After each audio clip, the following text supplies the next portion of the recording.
Welcome to my YouTube channel. आज के इस फोटोशॉप ट्यूटोरियल में हम सीखेंगे हम किस तरह से इजी स्टेप्स के साथ अपने किसी भी इमेज पर इस तरह का ड्यूल लाइटिंग इफेक्ट अप्लाई कर सकते हैं। तो चलिए शुरू करते हैं। सबसे पहले आप अपने इमेज को ओपन कर लीजिए। इसके बाद इसी लेयर पर राइट क्लिक करेंगे और इसे कन्वर्ट टू स्मार्ट ऑब्जेक्ट बना देंगे। नेक्स्ट हमें सब्जेक्ट की सिलेक्शन बनानी है। सिलेक्शन आप किसी भी टूल से बना सकते हैं। मैं यहाँ से जा रहा हूँ सिलेक्ट में और यूज़ करेंगे सब्जेक्ट।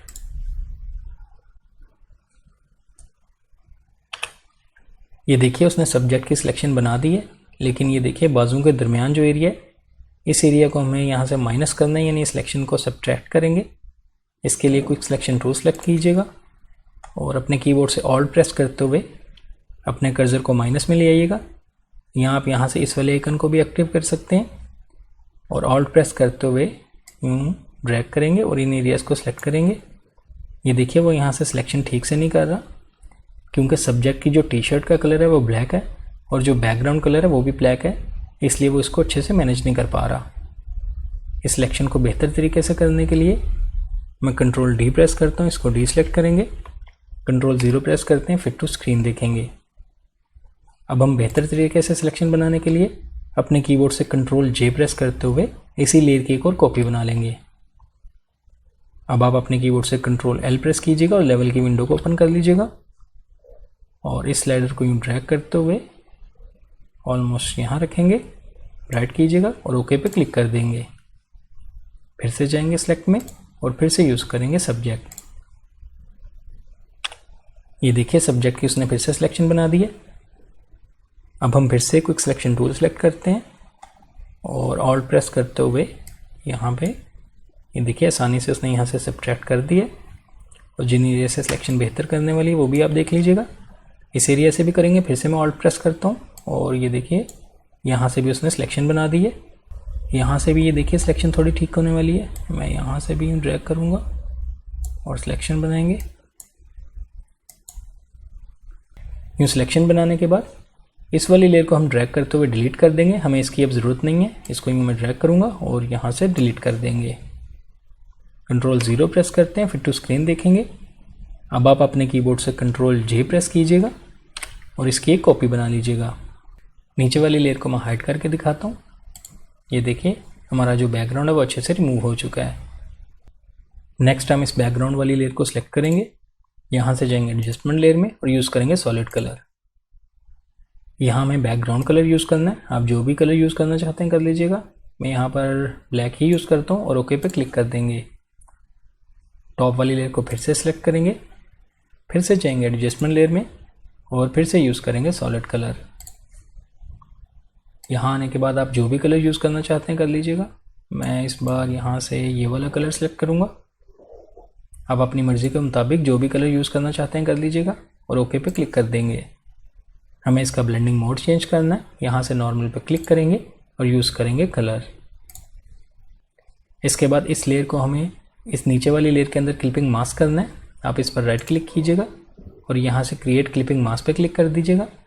यहाँ फिर इन दोनों लेयर्स के दरमियान अपने कर्सर को रखते हुए ऑल्ट प्रेस करते हुए क्लिक कर दीजिएगा। ये देखिए एरो का निशान दिख रहा होगा आपको। जैसे मैं क्लिक करता हूँ ये क्लिपिंग मास्क हो चुका है। अब हम इस सॉलिड लेयर की एक और कॉपी बनाएंगे। कंट्रोल जे प्रेस कीजिए अपने कीबोर्ड से और इसी की एक और कॉपी बना लीजिएगा। इस वाली लेयर को भी हम क्लिपिंग मास्क करेंगे। ये देखिए दोनों लेयर्स के दरमियान अपने कर्सर को रखते हुए मैं ऑल्ट प्रेस करूँगा और क्लिक करते हुए इसको भी क्लिपिंग मास्क कर देंगे। टॉप वाली लेयर का हमें कलर चेंज करना है। इस पर डबल क्लिक करेंगे और इस बार मैं यहाँ से रेड कलर सेलेक्ट करता हूँ। कलर्स आप अपनी मर्ज़ी के मुताबिक जो भी यूज़ करना चाहते हैं कर लीजिएगा। मैं ये वाला कलर यूज़ करूँगा। थोड़ा सा इसको ऊपर कर लेते हैं और ओके पे क्लिक कर देंगे। इसके बाद इसी लेयर का जो मास्क है इसको सेलेक्ट कीजिएगा और अपने कीबोर्ड से कंट्रोल आई प्रेस करते हुए इसको इन्वर्ट कर दीजिएगा। ये देखिए मास्क यहाँ पे इन्वर्ट हो चुका है। अब हम ब्रश टूल की मदद से इस कलर को रिवील करेंगे। इसके लिए आप अपने कीबोर्ड से बी प्रेस कीजिएगा। हमें ब्रश टूल सेलेक्ट करना है। आपका फोरग्राउंड कलर वाइट होना चाहिए। इसकी ओपेसिटी 100% रखेंगे और फ्लो को कम रखेंगे। मैं यहाँ पे 28 टाइप करता हूँ और इसके ब्रश को मैं थोड़ा सा छोटा कर देता हूँ और इस तरह से ये देखिए पेंट करेंगे।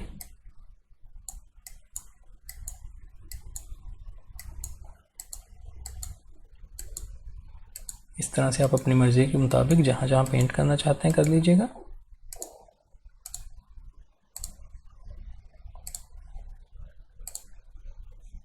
यूँ पेंट कर लेने के बाद अब हम इसी लेयर की ब्लैंक स्पेस पर डबल क्लिक करेंगे और यहाँ से आ जाएंगे लेयर स्टाइल में। यहाँ आने के बाद ब्लेंड इफ के नीचे आप देख सकते हैं दो आपको यहाँ पे स्लाइडर्स दिख रहे होंगे, दिस लेयर और अंडरलाइन लेयर। हम अंडरलाइन लेयर के स्लाइडर को यूँ ड्रैग करते हुए राइट की तरफ लेके जाएंगे। बहुत ज़्यादा नहीं करना, बहुत कम करेंगे इसको। साथ साथ आप प्रीव्यू भी देखिएगा और ऑल्ट प्रेस करते हुए यहाँ से इसको ब्रेक करेंगे। ये देखिए मैंने ऑल्ट प्रेस करते हुए इसको ड्रैग किया और ब्रेक हो चुका है। और मैं इसको एडजस्ट करूँगा, ऑलमोस्ट मैं इसको यहाँ पे रखता हूँ।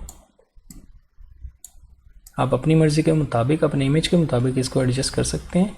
मुझे बहुत ज़्यादा नहीं करना, ऑलमोस्ट यहाँ पे रखता हूँ और ओके पे क्लिक कर देंगे। इसी तरह नीचे वाली लेयर की भी ब्लैंक स्पेस पर डबल क्लिक करेंगे और फिर इसी तरह लेयर स्टाइल में आ जाएंगे। और यहाँ आने के बाद फिर से इसको मुझे ब्रेक करना है, मैं ऑल्ट प्रेस करता हूँ, इसको ब्रेक करेंगे और आप अपनी मर्ज़ी के मुताबिक इसको भी एडजस्ट कर लीजिएगा और इसके बाद ओके पे क्लिक कर देंगे। अब आप इन लेयर्स की ओपेसिटीज़ को भी एडजस्ट कर सकते हैं। जैसे कि इस नीचे वाली लेयर की ओपेसिटी को मैं 90 टाइप करता हूँ और ऊपर वाली को सिलेक्ट करने के बाद इसको भी 90 ही टाइप करेंगे और यहाँ से एंटर कर देंगे। अगर आपको कुछ एरिया से अपने कलर्स की इंटेंसिटी को कम करना है, यानी आपको ज़्यादा लगता है, तो आप यहाँ से मास्क को सिलेक्ट कीजिएगा। फिर से अपने कीबोर्ड से बी प्रेस करेंगे, ब्रश टूल सेलेक्ट कीजिएगा। लेकिन इस बार आपका जो फोरग्राउंड कलर है वो ब्लैक होना चाहिए। ओपेसिटी भी कम करेंगे, यहाँ पे मैं 40 टाइप करता हूँ और ये देखिए जूम इन करेंगे। ब्रश का साइज़ थोड़ा कम करता हूँ और जिन एरिया से आपको कम करनी है यहाँ से मैं यूँ पेंट करता हूँ। ये देखिए आप कम कर सकते हैं, थोड़ी सी यहाँ से भी कम करते हैं। ये आप अपनी मर्ज़ी के मुताबिक एडजस्ट कर लीजिएगा। इसी तरह जहाँ पे ऐड करना चाहते हैं एक्सप्रेस कीजिए, फोरग्राउंड कलर वाइट कीजिएगा, ओपेसिटी आप बढ़ा भी सकते हैं और यहाँ से मैं ब्रश का साइज़ कम करते हुए थोड़ी सी ऐड करूँगा। इस तरह आप अपनी मर्ज़ी के मुताबिक इनको कम या ज़्यादा कर सकते हैं। कंट्रोल 0 प्रेस करेंगे, इसे फिट टू स्क्रीन देखेंगे। नेक्स्ट हम इसके कंट्रास्ट को थोड़ा सा इंक्रीज़ करेंगे। इसके लिए यहाँ से जाएंगे एडजस्टमेंट लेयर में और यूज़ करेंगे ब्राइटनेस कंट्रास्ट। यहाँ आने के बाद कंट्रास्ट के स्लाइडर को मैं 7 वैल्यू दूंगा और यहाँ से एंटर कर देंगे और यहाँ से इसको बंद कर देंगे। इसके बाद फिर से जाते हैं एडजस्टमेंट लेयर में और यूज़ करेंगे कर्व्स। यहाँ आने के बाद इनपुट वाले स्लाइडर पे क्लिक कीजिएगा। यहाँ डायरेक्टली भी आप इसको टाइप कर सकते हैं। मैं यहाँ पे 3 टाइप करता हूँ और आउटपुट में यहाँ 6 टाइप करेंगे और उसके बाद यहाँ से इसको भी बंद कर देंगे। ये देखिए बिफोर एंड आफ्टर। लास्ट में हम देखेंगे अगर आप बैकग्राउंड में थोड़ा स्मोकी इफेक्ट डालना चाहते हैं तो इसके लिए आप बैकग्राउंड वाली लेयर को सिलेक्ट कीजिएगा जो कि सॉलिड लेयर है। यहाँ से एक न्यू लेयर ऐड करेंगे जो कि ब्लैंक लेयर होगी। इसमें हमें ब्लैक कलर फिल करना है जो कि मेरा फोरग्राउंड कलर है। आप अपने कीबोर्ड से ऑल्ट बैक स्पेस प्रेस कीजिएगा और इसमें ब्लैक कलर फिल कर दीजिएगा। इसके बाद हम यहाँ से जाएंगे फिल्टर में, ब्लेंडर और यूज़ करेंगे क्लाउड्स। क्लाउड्स ऐड करने के बाद इस पर हमें इन्वर्टेड लेयर मास्क ऐड करना है। इन्वर्टेड लेयर मास्क ऐड करने के लिए आप ऑल्ट प्रेस करते हुए लेयर मास्क वाले आइकन पर क्लिक कीजिए। ये देखिए इन्वर्टेड लेयर मास्क ऐड हो चुका है। अब हम ब्रश टूल की मदद से इसको रिवील करेंगे। इसके लिए आप अपने कीबोर्ड से भी प्रेस कीजिएगा, ब्रश टूल सेलेक्ट कर लीजिए। इसकी ओपेसिटी में कम रखनी है, मैं यहाँ पे 15 टाइप करता हूँ और फ्लो भी यहाँ पे मैं 20 टाइप करूँगा। आपका फोरग्राउंड कलर वाइट होना चाहिए। ब्रश का साइज़ बड़ा कर लेते हैं और ये देखिए इस तरह से आप इस तरह से स्मोक बना लीजिएगा। थोड़ा मैं यहाँ पर भी ऐड करता हूँ।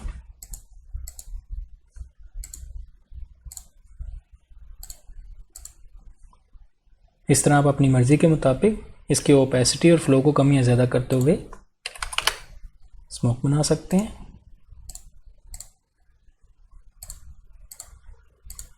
यहाँ पर भी थोड़ा ऐड करेंगे। इस तरह स्मोक ऐड करने के बाद अगर आप इसमें कलर्स भी ऐड करना चाहते हैं तो इसके लिए यहाँ से जाएंगे हम एडजस्टमेंट लेयर में और यूज़ करेंगे ग्रेडियंट। यहाँ आने के बाद आप यहाँ से इसके स्टाइल को लीनियर रखिएगा। एंगल को हम यहाँ पे 0 टाइप करेंगे। स्केल को 100% टाइप कीजिएगा ग्रेडियंट की बार पर क्लिक करेंगे, यहाँ से ग्रेडियंट एडिटर में आ जाइएगा और बेसिक्स में जाने के बाद ब्लैक एंड वाइट को सिलेक्ट कर लीजिएगा। अब हम यहाँ अपनी मर्ज़ी के कलर्स भी ऐड करेंगे। इस वाले हेड पर डबल क्लिक करूँगा और यहाँ से मैं वही रेड सेलेक्ट करता हूँ और इस वाले हेड पर डबल क्लिक करते हुए हम यहाँ से ये वाला कलर सेलेक्ट करेंगे और ओके पे क्लिक कर देंगे और यहाँ से भी ओके पे क्लिक कर दीजिएगा। अब हम इसका ब्लेंडिंग मोड चेंज करेंगे, नॉर्मल पे क्लिक कीजिएगा और यहाँ से यूज़ करेंगे कलर। हमें इसकी ओपेसिटी भी थोड़ी कम करनी है।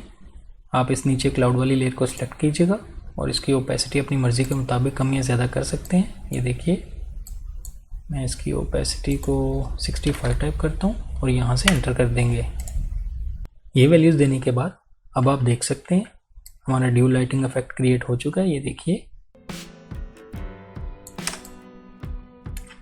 इस तरह ये सेटिंग्स अप्लाई करते हुए आप भी अपने इमेज पे इस तरह का इफेक्ट अप्लाई कर सकते हैं। आई होप आपको आज का ये ट्यूटोरियल अच्छा लगा होगा। वीडियो पसंद आई तो लाइक कीजिएगा, मेरे चैनल को सब्सक्राइब कीजिए। मिलते हैं नेक्स्ट वीडियो में एक न्यू ट्यूटोरियल में। Thank you.